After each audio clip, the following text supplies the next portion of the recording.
বেশ দেখো, এই যে ফুল দিয়ে আমি পুরোটা এইভাবে সাজিয়ে নিয়েছি, দেখতেই পাচ্ছেন।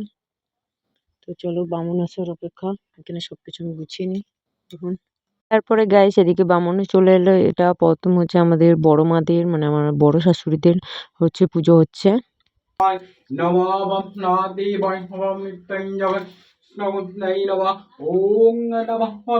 বড় শাশুড়িদের পুজো করার পরে আমাদের বাড়িতে চলে গেছিল পুজো করতে। দেখো পুজো শুরু করে দিয়েছে।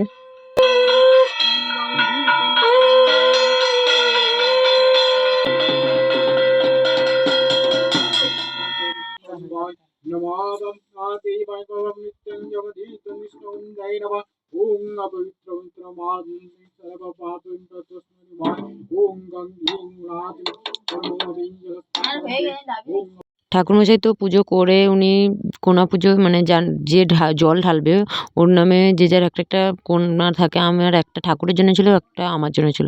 উনি গঙ্গা জল 2 বছর পরে পুজো হচ্ছে, তাই উনি প্রথমে গঙ্গা জল ঢেলে নাম করে ঢেলে দিয়ে তারপরে আমাকে বলেছিল 3 বার ঢালার কথা। তো আমি 3 বার ঢেলে ওইদিকে ঠাকুর প্রণাম সেরে নিলাম। এখানেই পুজো শেষ। ভালো লাগলো লাইক কমেন্ট শেয়ার সাবস্ক্রাইব পাশে তো টাটা।